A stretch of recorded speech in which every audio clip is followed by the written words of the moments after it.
So, in the limited time available, bearing in mind it's 3 years, 2 months and some since the EU referendum, what is actually likely to happen? The scandal is we really don't know, but that provides an opportunity for Newsnight to offer up 4 distinct possibilities. I'm joined now by Tom Harwood of Guido Fawkes, Polly Mackenzie, Chief Executive of Demos, Helen Thomas of Blonde Money and Political Editor of the New Statesman, Stephen Bush. Good evening to you all. But before we map out the future, let's have a quick look at today's headlines.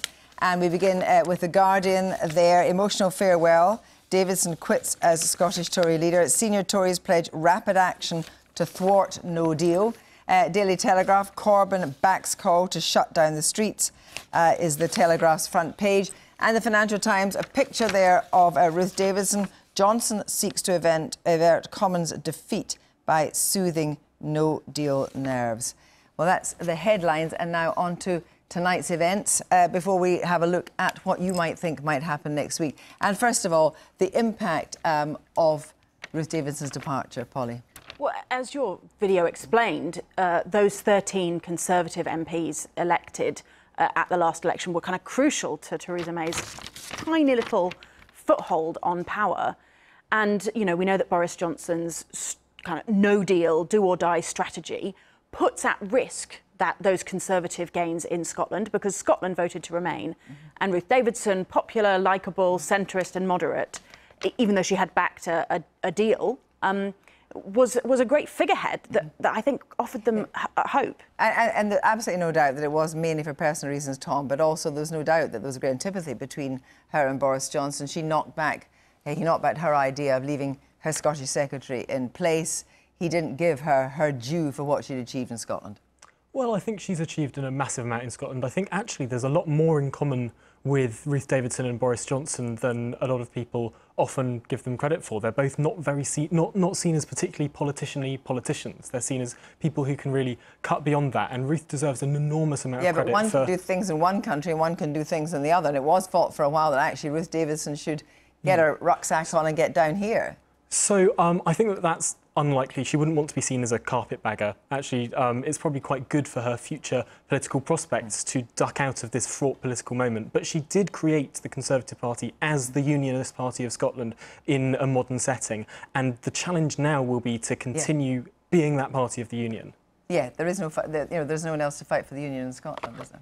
Well, they do have this sort of big structural problem, and the Labour Party is divided on how it essentially wants to move on from the constitutional question. Their difficulty is no one else in Scotland wants to move on from the constitutional question.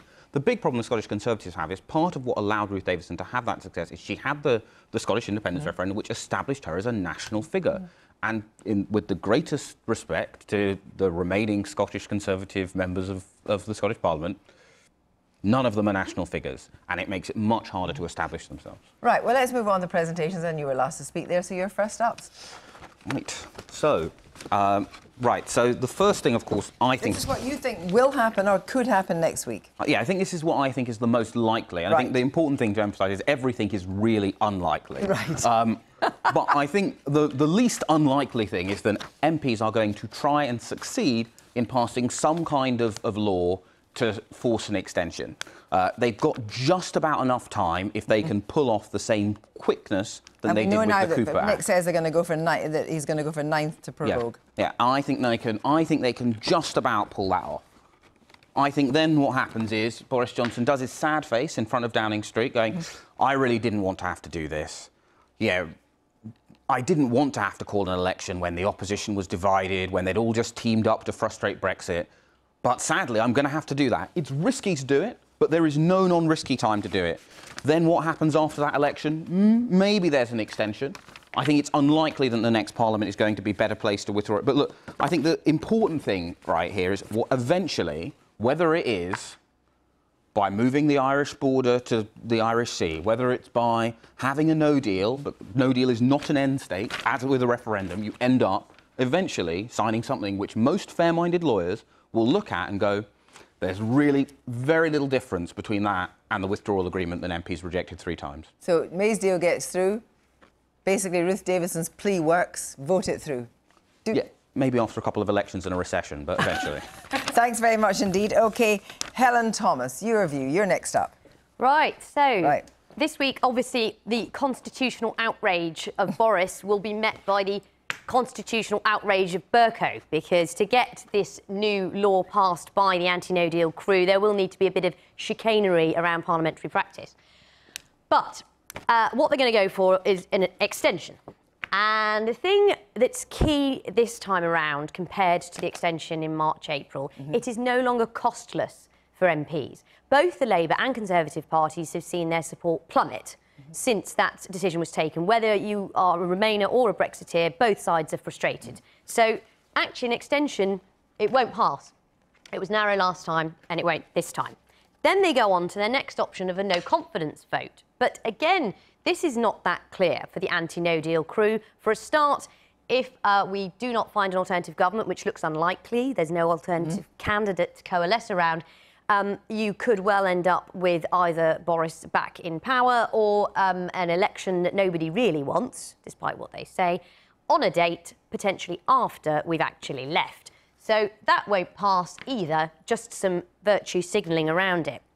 So where we end up, after that European summit, middle of October, a lot of noise, but basically where we are today, we won't get enough of a concession from the EU to get a deal through. So October 31st, no deal, and then a general election. Helen, thank you very much indeed. Polly, what do you think might happen? Well, so we're all in agreement that those opposition and Remainer forces are going to work next week to try and pass a new law. But I think in the end, even though they're more united now than they have been in 3 years, they're not going to succeed. They're going to be outmanoeuvred just about by the forces in Downing Street, which means that instead they will succeed in calling a general election through the vote of no confidence. What's going to happen in that general election? We've seen the Conservatives... So they're going to win the vote of no confidence? Yeah, they'll be able to bring down the government instead, because in the technicalities of passing a new law are much more difficult than a single vote, which is the vote of no confidence.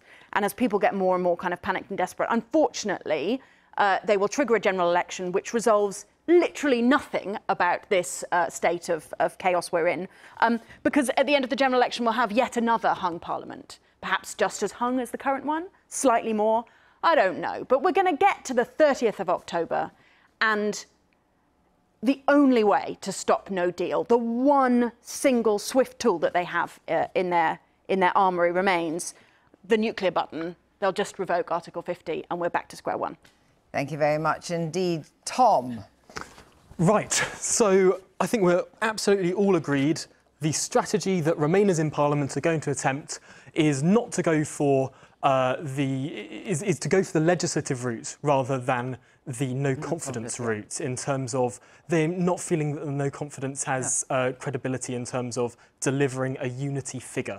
So they're going to go for a new law, but they're up against a much more activist number 10 than Theresa May's administration, and they're going to find themselves outmanoeuvred and not be able to get that new law even proposed. And that means they fall back onto their second option of a confidence vote.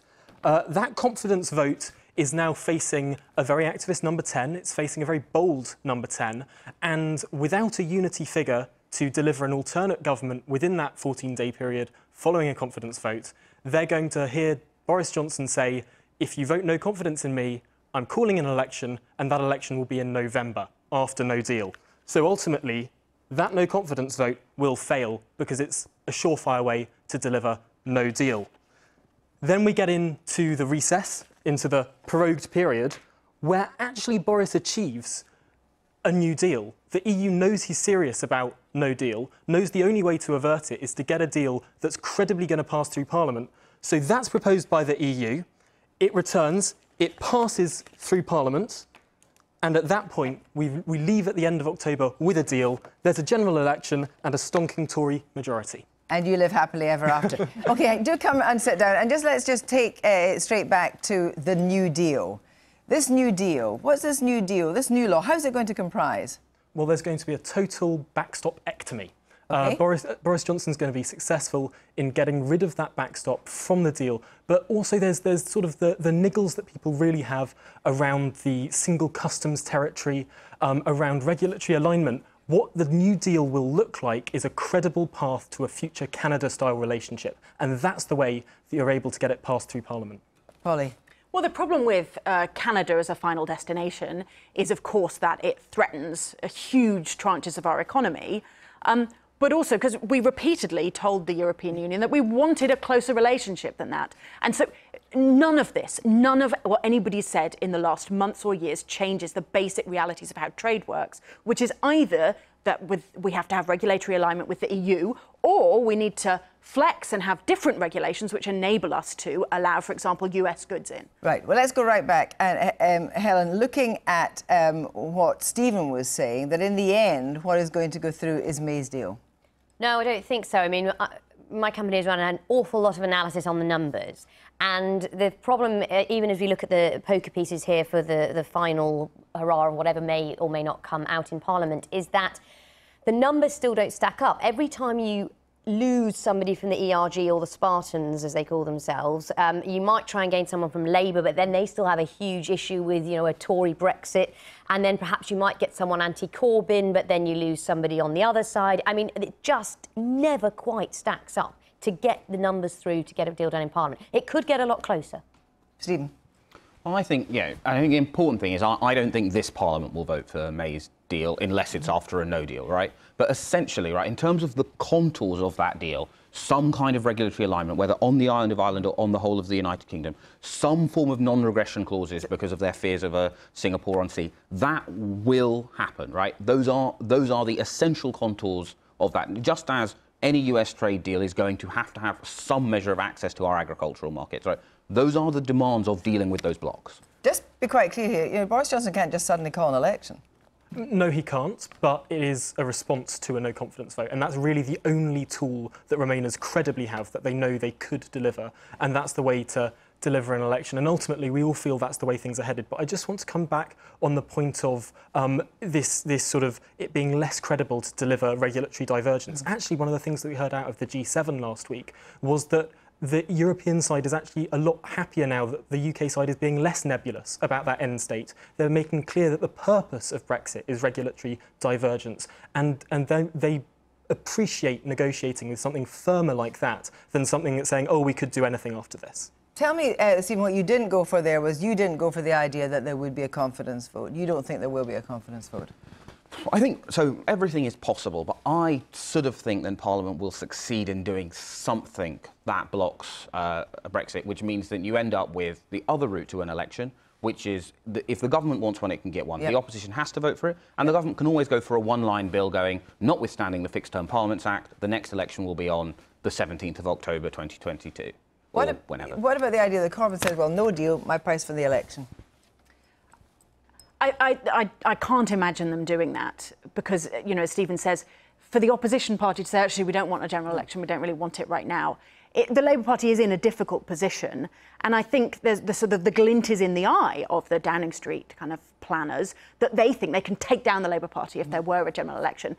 But that, of course, is exactly what Theresa May expected when she called the 2017 general election. And the idea, what Stephen was saying, this narrative that I can take on the Remainers, I need a mandate in order to deliver the Brexit that I promised, that's literally what Theresa May said in 2017. Boris Johnson is a better campaigner than her, but to assume that he is capable of delivering a majority, when we've talked about headwinds in Scotland, for example, I think it's incredibly reckless of them. Well, thank you all very much. We'll be looking back on this in about 6 days' time.